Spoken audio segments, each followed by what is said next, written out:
So మొత్తం మీద ఇది తెలంగాణలో ముఖ్యంగా లఘుచర్లలో జరిగినటువంటి ఘటనను జాతీయ స్థాయిలోకి తీసుకెళ్లి సో తెలంగాణలో ఇక్కడ ఉన్నటువంటి రేవంత్ రెడ్డి సర్కార్ రాజకీయ ప్రధాన ప్రతిపక్షంగా ఉన్నటువంటి బీఆర్ఎస్ పార్టీ నేతలను రాజకీయంగా కక్ష సాధింపు చర్యలకు గురి చేస్తున్నటువంటి ఒక మెసేజ్ ఇచ్చేటువంటి ప్రయత్నాన్ని కేటీఆర్ ఢిల్లీ వేదికగా చేస్తున్నటువంటి పరిస్థితి కనిపిస్తుంది. ఇక ఈ రెండు పార్టీలు ప్రధాన పార్టీలుగా ఉన్నటువంటి అధికార పార్టీ కాంగ్రెస్ పార్టీ అలానే మరో ప్రధాన ప్రతిపక్షంగా ఉన్నటువంటి బీజేపీ పార్టీలు సో ఈ రెండు పార్టీలు బీఆర్ఎస్ తో ఎవరు మ్యాచ్ ఫిక్సింగ్ చేసుకున్నారనే దాని మీద అయితే కొంత చర్చ జరుగుతోంది. అయితే ఈ అంశం మీద రెండు పార్టీలు కూడా ఒకరిపై ఒకరు విమర్శలు చేసుకున్నటువంటి పరిస్థితి కనిపిస్తుంది. సో మా ప్రతినిధి గాంధీ భవన్ దగ్గర నుంచి సిద్ధార్థ్ ఉన్నారు. సో సిద్ధార్థ్, ప్రధానంగా బీజేపీ నేతలు చేస్తున్నటువంటి ఒకటే ఒక ప్రధాన విమర్శ సో లఘుచర్ల ఘటన రాష్ట్రంలో జరిగినటువంటి సంఘటన.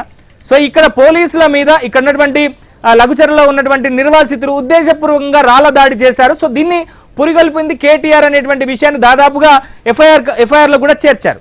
సో అయినప్పటికీ కూడా కేటీఆర్ మీద కాంగ్రెస్ పార్టీ ముఖ్యంగా కాంగ్రెస్ ప్రభుత్వం ఎందుకు చర్యలు తీసుకోవట్లేదు, వీళ్ళిద్దరి మధ్యలో మ్యాచ్ ఫిక్సింగ్ జరిగింది అనేటువంటి విమర్శలు బీజేపీ నేతలు చేస్తున్నారు. సో దీన్ని రేవంత్ రెడ్డి కూడా ఖండించినప్పటికీ కూడా ఒక రకమైనటువంటి ప్రచారము చర్చ అయితే కాంగ్రెస్ పార్టీ మీద జరుగుతోంది. సో ఏమంటున్నారు కాంగ్రెస్ పార్టీలో?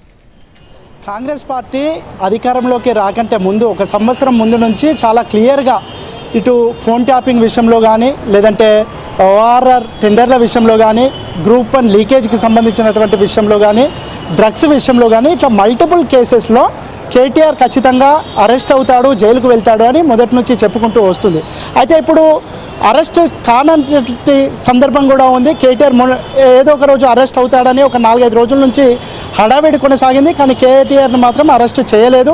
ఒకటి గవర్నర్ నుంచి ఫార్ములా ఈ కేసుకి సంబంధించి గవర్నర్ నుంచి పర్మిషన్ రావాల్సి ఉంది. ఇక మిగతా కేసుల్లోనైనా కూడా కేటీఆర్ని అరెస్ట్ చేయొచ్చు, కానీ అరెస్ట్ చేయలేకపోతున్నారు అని కాంగ్రెస్ పార్టీకి సంబంధించినటువంటి క్యాడర్ కూడా కొంత ఫీల్ అవుతుంది. కానీ రేవంత్ రెడ్డి మాత్రం ఒక విషయాన్ని చాలా క్లియర్గా చెప్తా ఉన్నాడు. కాంగ్రెస్ పార్టీ దురుద్దేశపూర్వకంగా లేదంటే కక్షాపూరిత రాజకీయాలకు వ్యతిరేకం, ఏదైనా త్రూ ప్రాసెస్ ద్వారా కావాలి.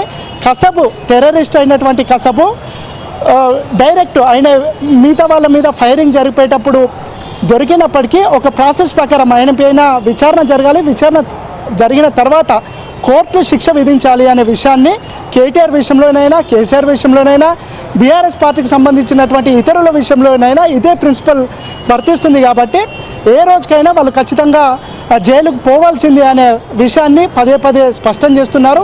కానీ ఆలస్యమైన కొద్దీ ఇటు బీఆర్ఎస్ పార్టీ కానీ బీజేపీ పార్టీ కానీ వీళ్ళను ప్రతి ఒక్క పార్టీ మిగతా 2 పార్టీలపైన దుమ్మెసిపోతున్నటువంటి సిచ్యువేషన్ ఉంది.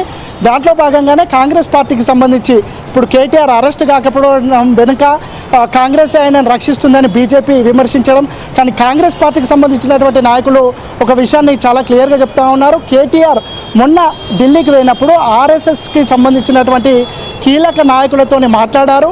దాంతోనే గవర్నర్ ఆయన అరెస్ట్కి సంబంధించి కానీ ఆయన విచారణకు సంబంధించి కానీ పర్మిషన్ ఇవ్వట్లేదు అనే విషయాన్ని స్పష్టం చేస్తూ ఉన్నారు. ఈరోజు లఘుచర్లకు సంబంధించినటువంటి బాధితులతోని కేటీఆర్ ఢిల్లీకి వెళ్ళినప్పటికీ ఆయన బీజేపీకి సంబంధించినటువంటి పెద్దలతో మాట్లాడుతున్నాడు. ఆయన అరెస్ట్ కాకుండా ఉండేందుకు కావాల్సినటువంటి చర్చలను బీజేపీ నాయకులతో చేస్తున్నాడు. అందుకే కేటీఆర్ చాలా సేఫ్ జోన్లో ఉంటున్నారు అనే విషయాన్ని పదే చెప్తున్నారు.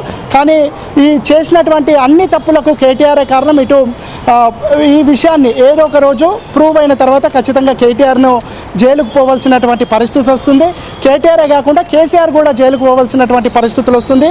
ఈ విషయాన్ని గ్రహించే తాను తప్పు చేశాననే విషయాన్ని గ్రహించే తాను ఏదో రోజు జైలుకు పోవడం తప్పదని గ్రహించినటువంటి కేటీఆర్ ఇప్పటి నుంచే దాన్ని ప్రజల్ని మభ్యపెట్టే ప్రయత్నం, అంటే నేను రైతుల కోసం నన్ను జైలుకు పంపిస్తానంటే నేను గర్వంగానే వెళ్తానని ప్రజల్ని మెస్మరైజ్ చేయడమో లేదంటే ప్రజల్ని మద్దతు కూడగట్టే ప్రయత్నమో చేస్తున్నాడు. కానీ తప్పు చేసినటువంటి కేటీఆర్ ఏదో ఒక రోజు జైలుకు వెళ్ళాల్సిన పరిస్థితి ఏర్పడుతుందని కాంగ్రెస్ పార్టీకి సంబంధించినటువంటి నేతలు